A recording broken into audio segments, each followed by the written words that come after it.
Hello and welcome to Byjus Exam Prep. Welcome to our daily Hindu analysis. Before we begin, we have an important announcement. This coming Sunday, that is on the 4th of December, we shall be conducting the BYJU'S National Scholarship Test at 11 a.m. And this would be an opportunity for you to test your preparedness with other aspirants at the national level, and you also stand a chance to win attractive scholarships of up to 90% on our courses. So those interested, kindly register by using the link provided in the description box below.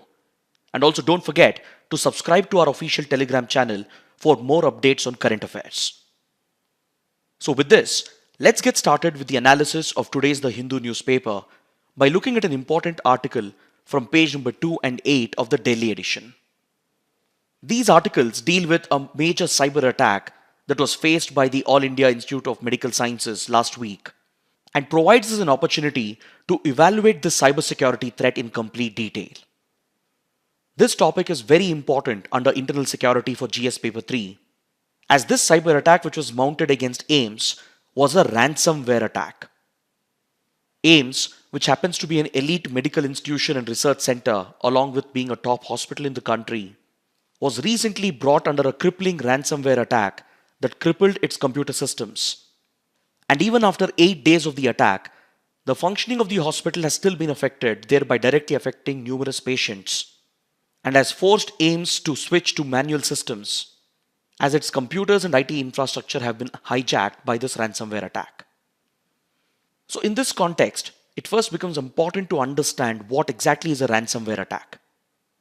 See, a ransomware is a type of computer malware or malicious code which is used by cyber criminals and cyber attackers to not just infect our computer systems and networks, but this malware is designed to hijack the system by encrypting all the sensitive data that is stored on it and blocking access to the system to the user. It is essentially a sophisticated malware which is usually introduced into a system or a network through phishing tactics by sending out spam mails and by using other such deception techniques in order to deceive the user to download or install the malware. Once the malicious code is installed, it immediately encrypts all the data on the system and blocks access to the user and will display a message to the target. Now the victim will be forced to pay a ransom by the attacker, and if the victim wishes to gain control back over their computer, then they will be forced to pay the ransom as displayed in the message, usually in cryptocurrencies, as such a transaction provides complete anonymity to the attacker. Unless and until the ransom is paid, the attacker will not provide access back to the system, and they can not only keep the data locked and encrypted, they can even erase the data, thereby leading to substantial losses to the victim. So for the victim to gain access to the decryption key, the only way available for them is to pay ransom to the attacker in order to gain control back over their data and system. Usually such malwares are used to target large organizations, institutions and private companies which have much to lose if they were to be deprived of access to critical computer systems or if they were to lose critical data stored on these systems. For an ordinary user, it may not mean much. Instead of paying the ransom, the victim could go and purchase a new device, as individuals usually wouldn't have very sensitive data stored on their systems. However, for a large organization, for a big institution and private companies, critical data would be present in their systems, and also having constant access to these systems is essential for day-to-day operations of these organizations and institutions. So in such instances, these institutions would be forced to pay the ransom, which is usually in the range of few $1 million. And over the last 6 to 8 years, we have seen many ransomware incidents around the world. Several large government organizations, private companies, especially in the US, in Europe, and in other parts of the world, have been repeatedly targeted through ransomware attacks.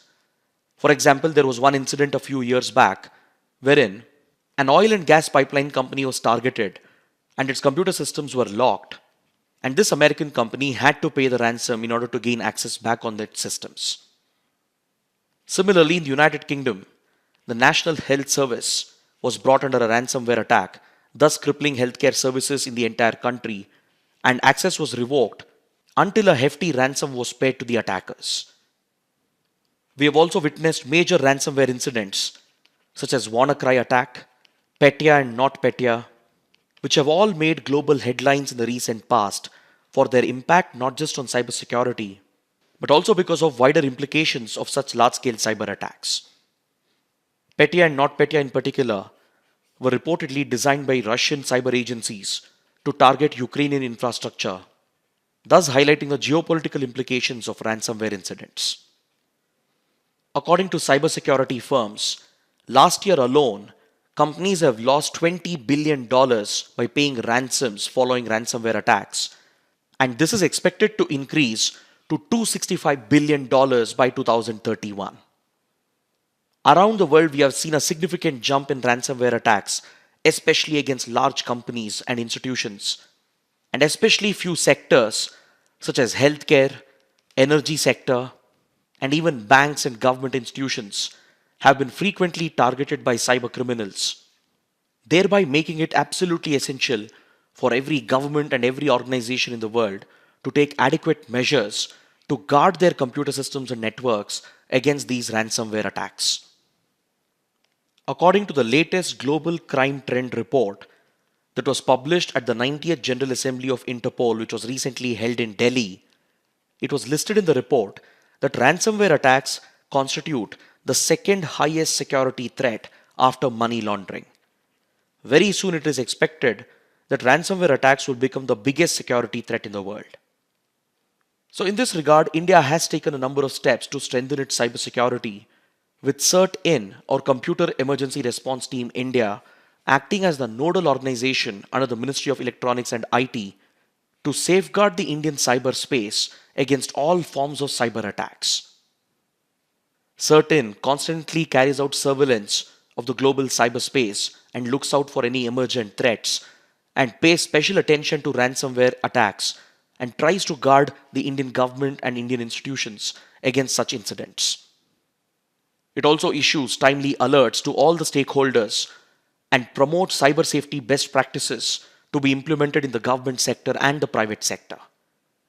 Then recently, India has even set up institutions such as the National Critical Information Infrastructure Protection Center to exclusively defend the cybersecurity of India's critical infrastructure, and it is functioning under NTRO, which is India's premier technical intelligence agency. India has even set up the National Cyber Coordination Center under CERT-In order to promote better coordination amongst all the cybersecurity agencies. And the post of National Cybersecurity Coordinator has also been created within the National Security Council Secretariat. Apart from this, the Indian government has even established Cyber Swachhata Kendra to target automated bots which might be looking to target the Indian cyberspace, and also to carry out malware analysis with special focus on ransomwares. So in conclusion, it's very important to understand from this event that cyber attacks can have an impact in the real world. Because today the cyberspace or the cyber domain has emerged as the fifth dimension of warfare. Today countries are not only engaging in cyber wars, but we are also witnessing cyber espionage, cyber terrorism, and increased frequency and magnitude of cyber crimes. Any such crippling attack in the cyberspace can have a real impact in the physical world, and it should be a top priority for any country to guard and protect its critical information infrastructure, which includes the computer systems and networks of all forms of critical infrastructure, including healthcare, energy, power transmission, nuclear power plants, operations of airports, railways, etc., and as well as its banking and financial sector and key government institutions. Now let's take a look at this important article from page number 12. According to a World Bank report, around 160 to 200 million Indians could be exposed to lethal heat waves every year from 2030 onwards. So before we take a look at the article, first let's understand what are heat waves and what is the impact of a heat wave. See, a heat wave is treated as a natural hazard which has the potential to turn into a major disaster. It essentially refers to a condition where a region reports abnormally high temperatures when the actual maximum temperature of a given place becomes significantly higher than its normal maximum temperature. Such a condition occurs during the summer season, and with regard to India, northern and northwestern part of India, and also the interior parts of southern and central India, and few parts of northeast India are primarily affected by heat wave conditions during the summer season. Typically between March to June, and sometimes even extending to July to September, heat wave conditions are reported across India. And as you can see in this hazard map, it predominantly affects northwestern India and northern India, along with parts of central India and southern India. These extreme temperatures that will last few days, accompanied with adverse atmospheric conditions, can lead to a devastating impact on people and as well as on all forms of living organisms. And this hazard could easily turn into a disaster as it leads to physiological stress amongst human beings, animals, birds, etc. And it not only results in several health complications, but it could also result in death. Such a disaster will have a widespread social and economic impact as well. And unfortunately, heatwave conditions have a disproportionate impact on the poor and weaker sections of the society, as they often work in the open, doing manual work and physical labor, thereby getting exposed to heatwave conditions. And hence they bear the biggest economic and social impact of a heatwave disaster. Of late, heatwave conditions are being reported around the world, and the intensity and frequency of these events have gone up as a direct result of climate change and global warming. So human-induced factors also have aggravated the natural hazard. And across the world, heatwave conditions are periodically reported, including in India, Australia, US, Russia, European countries, etc. In the case of India, IMD or the Indian Meteorological Department is responsible for issuing the alert indicating the start of a heatwave condition. IMD has laid down a specific criteria to identify the start of heat waves. According to the IMD, to declare a heatwave condition, the actual maximum temperature recorded at a place should first exceed the threshold which has been set for different geographical terrain and topographies, as the heat we feel is also dependent on the humidity level present in the atmosphere. So accordingly, IMD has set a minimum threshold of 40 degrees Celsius in plains, 37 degrees for coastal areas, and 30 degrees Celsius for hilly regions. So the primary criteria to declare a heat wave is that the actual maximum temperature should be above this minimum threshold which has been prescribed. Upon this, if the actual maximum temperature is significantly higher than the normal maximum temperature, and if it is recorded at least at 2 stations in a given region over a period of 2 consecutive days, and over these 2 days, if the actual maximum temperature recorded is higher than 5 or 6 degrees Celsius from the normal, at a station which generally has a normal maximum temperature of 40 degrees Celsius or less, then a heat wave condition is declared by the IMD. Similarly, at stations where NMT is above 40 degrees Celsius, and if the departure in temperature is more than 4 to 5 degrees Celsius, even then a heat wave condition is declared in that particular place. Or if the actual maximum temperature remains above 45 degrees Celsius, irrespective of the NMT, for 2 consecutive days, and if it is recorded at 2 stations in a given place, then immediately a heat wave condition is declared by the IMD. Such declaration of a heat wave means that adverse conditions have set in, and immediately this is going to have a health impact on human beings and also on all other living organisms.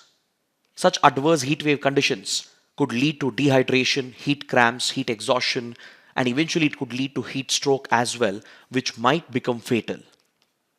The ones who are primarily affected are the ones who are exposed to such conditions in the outside for prolonged hours, especially during the peak heat wave condition, which exists between around 10 a.m. to 4 p.m. So long hours of exposure during this peak, accompanied with physical exertion and activity in the outside, could push the individual to suffer from heat cramps as a direct result of dehydration. It could also result in swelling or inflammation and could cause the individual to even faint. Others could even suffer from heat exhaustion, which leads to fatigue, weakness, dizziness, headache, nausea, vomiting, etc. And in a worst case scenario, the individual could suffer from a heat stroke where the core body temperature rises above 40 degrees Celsius, thus leading to delirium, seizures, or even coma. Such a condition could potentially become fatal as well, which will thus contribute to casualties during this disaster. So, especially construction workers who work in the open, then street vendors, rickshaw pullers, and others who carry out hard physical labor out in the open, they are at the maximum risk of getting affected by heat waves, and as a result, this is one disaster which has a disproportionate impact on the poor and the weak classes. This could even lead to shutdown of several businesses and thus result in job losses as well, which again adversely affects the economic and social standing of the weaker classes. Hence, it's very important to manage and mitigate the impact of heat waves. And while the long-term solution is to focus on climate change and global warming mitigation efforts, in the short term, there should be a well-thought-out disaster management plan that focuses on all the three stages of disaster management. This would require extensive planning and preparedness in the pre-disaster phase, so that an effective early warning system is put in place to provide for alerts with regard to the start of heat wave conditions, and natural buffers will have to be cultivated and protected in order to provide for cooling solutions naturally. And this could be done by conserving and protecting our forests, lakes, etc., which have a moderating effect on temperatures.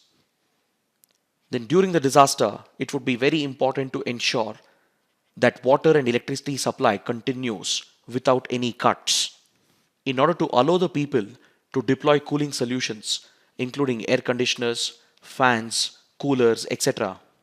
And parallelly, it is very important to strengthen the public healthcare institutions to deal with heat stress related ailments, along with promoting awareness amongst the public, especially amongst the lower classes, which tend to work in the open and get exposed to these conditions. It is also equally important to create public cooling and resting places, along with provision of cold drinking water, and strengthen firefighting capabilities as well, as such adverse heatwave conditions can trigger forest fires.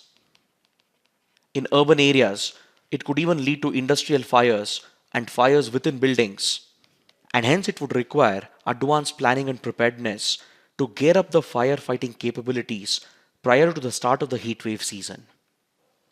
So now that you understood the impact of heat waves, it is important to take a look at the key findings of this World Bank report. According to this report, by 2030, around 160 to 200 million people could get directly affected by heat wave conditions. The report says every year, 34 million jobs would be under threat due to the economic impact of heat stress related productivity decline. And by 2037, the demand for cooling solutions will increase so much that it will directly contribute to more greenhouse gas emissions, as there would be an increased demand for air conditioners, refrigerators, and cold storage. This demand for cooling solutions is expected to increase by 8 times. And this definitely opens up a great economic opportunity as well for various industries. The World Bank estimates that in the cooling solution sector, investment opportunity could touch $1.6 trillion by 2040 and could directly create additional jobs, which has been estimated to be around 3.7 million. While this represents the positive side, the drawback is that the increased demand for cooling solutions, that too at this rate, will contribute to more greenhouse gas emissions, which in turn feeds the heat wave cycle, thus establishing a vicious connection.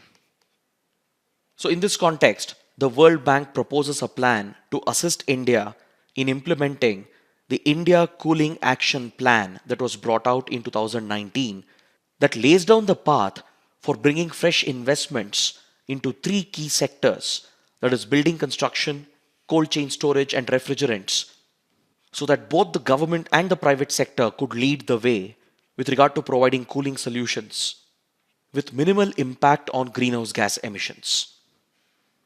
Hence, through the India Cooling Action Plan, the government is looking to promote efficient building construction, which provides for natural cooling solutions through better design and ventilation, and also with innovative concepts and energy efficient cooling, which can bring down the demand for electricity. The action plan also proposes the idea of district cooling, where there would be a centralized cooling facility in each district, which would supply chilled water through underwater insulated pipes to each home in order to regulate the temperature without creating a need for these buildings and houses to depend on air conditioners, thus saving lives and livelihoods during heat waves while keeping greenhouse gas emissions under check. While such cooling solutions will work at the level of buildings, the government will also have to plan city-wide cooling solutions through protection and conservation of natural buffers such as forests, green patches, lakes, wetlands, etc., along with providing adequate public shelters and public drinking water facilities. Now let's take a look at a column from page number 6, in which the writer focuses on malnutrition in India, especially micronutrient malnutrition. See, since decades, malnutrition has been a pressing challenge for India, as it has a very serious impact on children and as well as on women. The lack of adequate nutrition not only weakens the physical health of children and women, but also leads to several deficiencies and diseases, which affects their productivity and as well as their overall growth and well-being. The data from India in this regard is quite alarming, because according to the National Family Health Survey number 5, every second Indian woman is anemic, with every third child being stunted and malnourished, where the child does not attain the required height owing to chronic malnutrition. And similarly, every fifth child is wasted, where the child fails to achieve the ideal weight for their respective age and height, again due to malnutrition. The seriousness of this challenge is also highlighted by the Food and Agriculture Organization and also by the Global Hunger Index, which has ranked India at the 101st position out of 116 countries for 2021. The Global Nutrition Report also paints an alarming picture with regard to malnutrition, with specific concern being expressed about micronutrient malnutrition. Deficiency in micronutrients such as iron, folic acid, vitamin B12, etc., can lead to adverse health conditions due to deficiencies, and hence the writer supports the program to provide these essential micronutrients through fortified food products. For example, the common salt that we all consume comes fortified with iodine in order to deal with iodine deficiency. Similarly, to tackle the deficiency of iron, folic acid, B12 and other essential micronutrients, the government has been running various fortified food programs, especially under food security schemes such as PDS, Integrated Child Development Services, under PM Poshan, and also under Midday Meal Scheme program, through which fortified food is being delivered, especially to children and women, with focus on micronutrients. The writer says this is the way forward to deal with micronutrient deficiency and is a proven way to deal with various diseases and deficiencies. But however, precaution has to be exercised while providing for fortified food, because this could also lead to overdosage that also has adverse consequences. The writer highlights the case of tribal communities in Jharkhand who have received an overload of micronutrients such as iron through fortified rice, and it has led to adverse health conditions such as sickle cell anemia and thalassemia. So the writer recognizes the need to exercise precaution while providing for food fortification in order to fill the micronutrient gap, but she clearly agrees that food fortification is a proven method and a cost-effective method to ensure that micronutrient deficiency is tackled effectively, thereby improving the health indicators of women and children. Now let's take a look at this important article from page number 10, which highlights the threats posed by cross-border drones, particularly along the India-Pakistan border. According to the BSF, or the Border Security Force, which is the designated border guarding force along the India-Pakistan border, the threat posed by cross-border drones has gone up significantly over the last few years. And in this year alone, 16 drones have been shot down by BSF, especially in the Jammu and Kashmir sector and along the Punjab sector. Of late, micro-nano drones have emerged as the platform of choice for smugglers, terrorists, and even for intelligence agencies like Pakistan's ISI to smuggle and traffic all forms of contraband across the border, including drugs, weapons, money, and as well as fake Indian currency notes in order to fund their operations. According to available data, in 2019, 167 drone sightings were reported along the border, with this number dropping slightly in 2020 due to the pandemic. And since then, such incidents have gone up in the last 2 years, with multiple drone sightings and drone seizures all across the India-Pakistan border, especially in Punjab and Jammu and Kashmir. This has emerged as a new security challenge with regard to border management, and the BSF has been trying to deploy anti-drone technologies in order to shoot down these drones and, if possible, to capture them. Commercially, there are a number of anti-drone technologies available, including sophisticated guns, which are usually vehicle mounted, to track and shoot down these drones.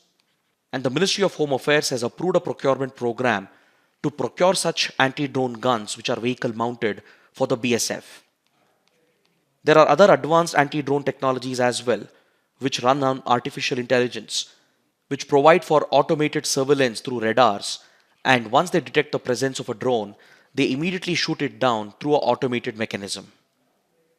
You even have directed energy weapons, which rely on intense beams of laser or microwaves to target and bring down drones. And such hostile drones could also be targeted through the cyber domain by hacking into their navigation systems, or even its communication systems can be disrupted electronically, especially if the intention is to safely capture the drone intact. India's DRDO is also working on indigenous solutions to deal with drones. And in fact, during this year's Independence Day celebrations at Red Fort, DRDO had even deployed one such indigenous anti-drone system, which could automatically detect such aerial threats and take them down through both soft kill and hard kill options. That is, either by safely bringing them down without damaging them, or by physically destroying the drone itself, respectively. So currently, Indian security forces do not have foolproof anti-drone technology, and hence the government is looking out for the best suited anti-drone technology with focus on producing such a system indigenously.